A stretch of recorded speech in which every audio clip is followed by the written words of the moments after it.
आप जितने भी लोग इस प्रार्थना भवन से जुड़े हुए हैं, आप सबों को जय यीशु। माँ मरियम आप सबों को अपनी आशीषों से भरे, अपनी कृपाओं से भरे। यूहन्ना के पवित्र सुसमाचार अध्याय 2 में हम काना के विवाह भोज के बारे में पढ़ते हैं। कई बार हम लोगों ने इस घटना को सुना है और इस पवित्र वचन को पढ़ा होगा। कई बार हम लोगों ने इस पर मनन चिंतन भी किया है। कई बार हम लोगों ने चर्च में फादर जी के द्वारा उनके सरमन में, प्रवचनों में हमने बहुत बार सुना है। इस काना के विवाह भोज को जब हम सुनते हैं तो हमारे मन में, हमारे दिल में क्या अनुभव होता है? हमारी भक्ति, हमारी श्रद्धा फिर से माता मरियम की मध्यस्थता में बढ़ती जाती है और प्रभु यीशु पर हमारा विश्वास बढ़ता जाता है। काना के विवाह भोज में वह घटना फिर से मैं आपके सामने पढ़ना चाहूँगी। तीसरे दिन गलीलिया के काना में एक विवाह था। ईसा की माता वही थी। ईसा और उनके शिष्य भी विवाह में निमंत्रित थे। अंगूरी समाप्त हो जाने पर ईसा की माता ने उनसे कहा, उन लोगों के पास अंगूरी नहीं रह गई है। ईसा ने उत्तर दिया, भद्रे, इससे मुझको और आपको क्या? अभी तक मेरा समय नहीं आया है।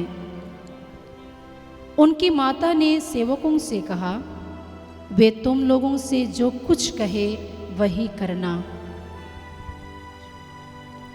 वे तुम लोगों से जो कुछ भी कहे वही करना। ये प्रभु का पवित्र सुसमाचार या संदेश हमें बार बार याद दिलाती है कि ईश्वर के द्वारा दिया हुआ जो आदेश है, जो आज्ञाएं हैं, उससे हमें ठीक वैसे ही पालन करना चाहिए जैसे ईश्वर हमसे बोलता है। इसलिए माँ मरियम कहते हैं कि जैसे उन्होंने बोला आपको वैसा ही करना है। माँ मरियम, प्रभु यीशु, उनके सभी शिष्यगण उस शादी में निमंत्रण है और सब लोग आनंद मना रहे हैं, सब लोग खुशी मना रहे हैं। जैसे कि हम लोग अपने ही जीवन में देखते हैं, जैसे हम किसी घरों में जाते हैं, हमें निमंत्रण मिलता है, हम उनके साथ उनकी खुशियों में शामिल होने के लिए जाते हैं। लेकिन वहाँ पर ऐसी घटना घटती है कि उनके उस शादी के उस माहौल में अंगूरी घट जाती है। जब भी हम किसी के ऐसे शादी विवाह में जाते हैं तो हम सबसे पहले, ये हमारा मानविक स्वभाव है, हम जाते हैं और वहाँ के चकाचौंध पर हमारी नज़रें जाती है कि डेकोरेशन कैसा है, पंडाल कैसे सजा हुआ है, लोग कैसे पहने हैं, दुल्हन का क्या ड्रेस है, दूल्हा कैसे दिख रहा है, वगैरह वगैरह। बहुत सारी चीज़ों को हमारी आंखें देखती है।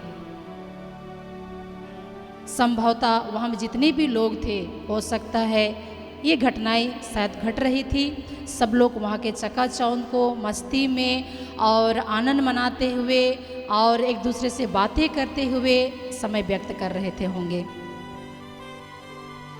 हम लोगों ने वचन में पढ़ा, वहाँ पर माँ मरियम, यीशु सब लोग आमंत्रित थे, उनके चेले भी आमंत्रित थे। माँ मरियम में एक खासियत है, बिना बोले ही माँ मरियम हमारी सारी आवश्यकताओं को जानती है। बिना बोले ही, बिना बताए ही माँ मरियम की नज़रें वहाँ तक पहुँचती है जहाँ हमें माँ की मध्यस्थता की आवश्यकता है। Hallelujah, hallelujah, hallelujah, hallelujah, hallelujah, hallelujah. जैसे कि हमने पिछले प्रवचनों में सुना कि कैसे माँ मरियम हमारी आवश्यकताओं को पूरा करती है, कैसे हमारी आंसुओं का उत्तर देती है, कैसे हमारी प्रार्थनाओं को वो सुनती है। ठीक वैसे ही ये सब लोग शादी पर गए हुए हैं, खुशी का माहौल है, सब लोग अपने धुन में हैं, लेकिन माता मरियम को एक कमी दिखती है वहाँ पर। और उस परिवार के मुखिया आ कर के बोलते हैं कि इस घर में अंगूरी घट गई है। यदि हम उस पर मनन चिंतन करेंगे तो उस घर में उस दिन कितनी बड़ी बेइज्जती की बात होने वाली थी, अर्थात घटने वाली थी। लेकिन माँ की उपस्थिति ने सब कुछ बदल दिया। माँ की प्रार्थना ने सब कुछ बदल दिया। माँ के एक रिक्वेस्ट अपने बेटे से उन्होंने किया और वे छोटा सा एक प्रार्थना उस घर के इज्जत को बचा लिया। Hallelujah, hallelujah, hallelujah, hallelujah, hallelujah. Hallelujah. ये हम अच्छी तरह से जानते हैं कि यदि किसी परिवार में ऐसे बड़ा फंक्शन है, बड़ा महोत्सव चल रहा है, किसी चीज़ में हम खुशियाँ मना रहे हैं और किसी की चीज़ की कमी घटी हो जाती है, तो घर के लोगों के लिए भी कितनी लज्जा की बात होती है, कितने बदनाम की बात होती है। माता मरियम इन सारी बातों से उस परिवार को बचाती है। माँ मरियम आज हमारे परिवारों के लिए हमसे पूछती है कि क्या तुम्हारे घर में भी अंगूरी घटा हुआ है? बिल्कुल, हमारे परिवारों में आज विश्वास की अंगूरी, प्रेम की अंगूरी, पवित्रता की अंगूरी, धार्मिकता की अंगूरी आज घट गई है। आज हर एक परिवार ऐसे टूट रही है, ऐसे बिखर रही है। ना सिर्फ हमारे गैर ख्रिस्ती परिवार, लेकिन हमारे ख्रिस्ती परिवार भी, विश्वासी परिवार भी, विश्वासी परिवार के सदस्य, बच्चे, नौजवान, क्योंकि आज हमारे परिवारों में वह एकता की अंगूरी, वह विश्वास की अंगूरी नष्ट होते जा रही है, खत्म होते जा रही है। Hallelujah, hallelujah, hallelujah, hallelujah, hallelujah, hallelujah. बहुत सारे परिवारों में ऐसे देखने को मिलता है कि आज परिवारों में एक साथ प्रार्थनाएं नहीं होती है। हम कुछ परिवारों में मिले, कुछ परिवार वालों से बातचीत किए, उनसे काउंसलिंग हुआ, उनसे बातचीत किए, माता पिता से बातचीत हुआ। माता पिता बुरी तरह से रोने लगे अपने बच्चों के लिए, अपने टूटे परिवार के लिए मम्मी पापा फूट फूट कर रोने लगे कि पहले हमारा परिवार ऐसे था सिस्टर जी, लेकिन आज हमारा परिवार ऐसा हो गया है।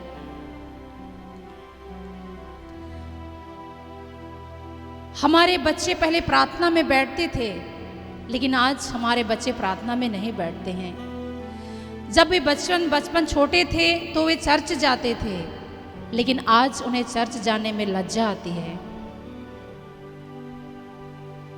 पहले वे बैठ करके प्रणाम मरिया बोलते थे परिवार के साथ मिल करके, लेकिन आज उन्हें क्रूस का चिन्ह बनाने में लज्जा आती है।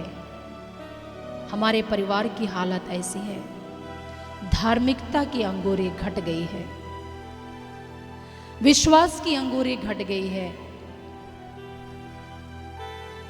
प्रभु यीशु इस पवित्र सुसमाचार से यही हमें सिखाना चाहते हैं।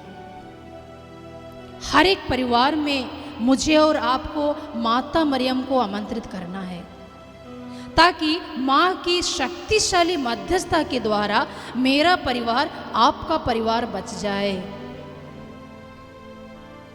मेरे भाई बहन, आपके भाई बहन, आपके बच्चे वापस लौट आए। पहले परिवारों में देखा जाता था कि सब लोग एक साथ बैठ कर के प्रार्थना करते थे, सब लोग एक साथ बैठ कर के एक दूसरे से बातचीत करते थे, एक दूसरे की बातों को सुनते थे, एक दूसरे को समझते थे, समय देते थे। लेकिन आज हम सभी लोग देखते हैं कि हर एक परिवारों में, हर एक परिवार में ऐसी स्थिति है कि हम एक दूसरे को समय नहीं दे पाते हैं। हमारे पास पर्याप्त समय नहीं है एक दूसरे को सुनने के लिए, एक दूसरे को जानने के लिए, समझने के लिए। Hallelujah, hallelujah, hallelujah, hallelujah, hallelujah. Hallelujah. हमें माँ की मध्यस्थता की आवश्यकता है। हम सोच सकते हैं यदि माँ मरियम उस विवाह भोज में अगर नहीं होती तो उस भारी भरकम भीड़ में उस परिवार की इज्जत, उस परिवार का सम्मान क्या होता होगा। मां मरियम की मध्यस्थता ने उस परिवार को बचाया। वह अपने बेटे से कहती है कि बेटा, उनके परिवार में अंगूरी खत्म हो गई है। यीशु ने कितने कठोर उत्तर देते हुए अपनी मां से कहते हैं, भद्रे, मुझे और आपको क्या? ऐसा लगता है जैसे ये हमारा घर नहीं है। प्रभु यीशु के आंसर देने से, उत्तर देने से, जब वचनों को हम पढ़ते हैं तो ऐसा लगता है कि प्रभु यीशु को उनके घरों से कोई मतलब नहीं था। लेकिन प्रभु यीशु हमारी परीक्षा लेते हैं, हमारे विश्वास की परीक्षा लेते हैं कि क्या सचमुच में हम हमारे घर में प्रभु यीशु को, माता मरियम को आमंत्रित करते हैं।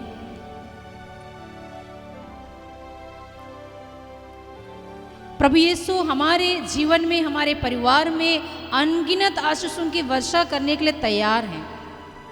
मां मरियम हमारे लिए प्रभु यीशु से सब कुछ मांगने के लिए तैयार है। लेकिन क्या मेरे परिवार में, मेरे जीवन में मां मरियम को मैंने स्थान दिया है? यह एक सवाल आज हमारे परिवार में है। प्रिय मित्रों, हम माँ की मध्यस्थता मांगे और माँ को हम अपने परिवार में बुलाएं। यदि हमारे परिवार का हालत बिगड़ा हुआ है, यदि हमारे बच्चे आज हमसे दूर हैं, यदि वे गलत रिश्तों में फंस रहे हैं, इस संसार के चकाचौंध में खो गए हैं, कलीसिया से दूर हो गए हैं, प्रार्थना और विश्वास की अंगूरी हमारे बच्चों के जीवन में यदि घट गई है, तो हमें माँ की मध्यस्थता मांगना, मैं समझती हूँ, बहुत जरूरी है। हम माँ को अपने परिवार की माँ बनाएं, हमारे परिवार की माँ बनाएं और माँ की मध्यस्थता द्वारा अपने परिवार को बचाने के लिए, अपने परिवार के बच्चों को बचाने के लिए, उनके विश्वास को बचाने के लिए आइए हम माँ की मध्यस्थता मांगे और प्रार्थना करें। हम माँ मरियम के आदर में ये एक लाइन गाना गाएंगे। विनती करना माँ मरियम, विनती